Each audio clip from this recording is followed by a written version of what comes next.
Without a doubt, the hardest challenges in Breath of the Wild are found in its DLC. And possibly the hardest challenge of all is this blasted Trial of the Sword thing.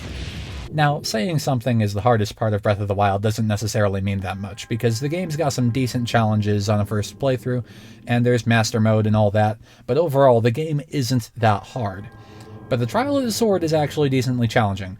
It's not like the Blight Ganons where you can potentially slaughter them in even your first playthrough. This actually takes some effort. It's 1, 2, 3 sections of floors with tons of enemies and very limited weapons and almost no healing until the last section. It's all stacked against you from the start.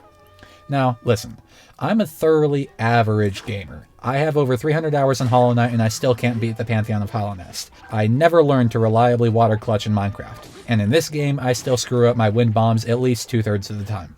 But I beat the Trial of the Sword. It may have taken 20 attempts or so, but I beat it. And if a mediocre gamer like me can do it, so can you. So if you got stuck here, or if you just enjoy watching stupid guides for some reason, then sit your butt down. This is your new guide to beating the Trial of the Sword without getting good. Rule number 1 for the Trial of the Sword is preparation. Now, like I said, you don't need to be great at Zelda to beat these trials, but you do need preparation. The game bars you from bringing any equipment with you into the trial, but you can bring temporary buffs like what you get from potions. Now, you don't have to brew an overpowered half-hour-long 3 times armor boosting potion, although that would definitely make life a lot easier, but at the very least, you can eat something that'll give you some extra yellow hearts before entering the trial. Healing is scarce in these trials, and an extra 3 to 6 hearts could be the difference between success and failure.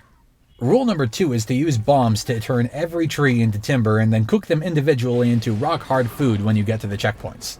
Is this an efficient way to get food? No, but it's better than no food at all. If you don't have a few hours to kill doing this, then feel free to skip this step, but don't blame me when you die and all you needed was that 1 extra heart.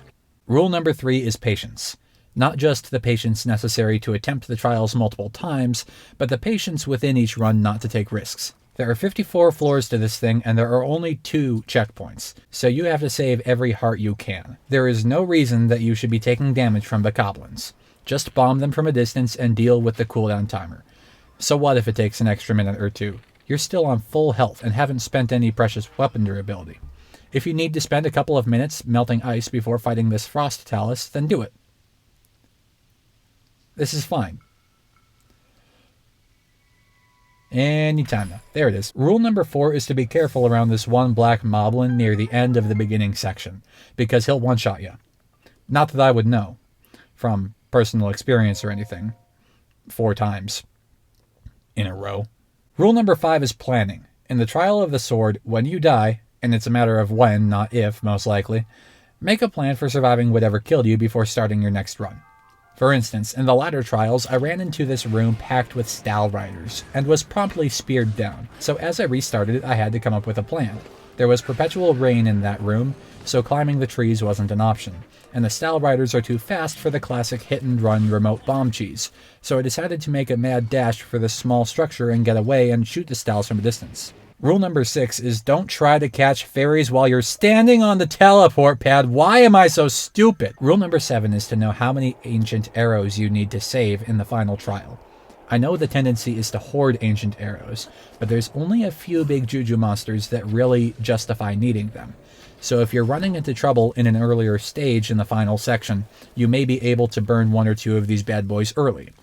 Unless those half-broken ground-bound guardians are a problem for you, you really only need to save 4 ancient arrows for the final trial. 2 for a couple of Lionels, and 2 for a couple of guardian stalkers. Maybe save another 2 if you have a problem with these flying guardians. But that's all you should need. And that's it. With these helpful hints, I'm confident that even the most casual of casual gamers can beat the Trial of the Sword. It might just take 2, 4, 17 tries.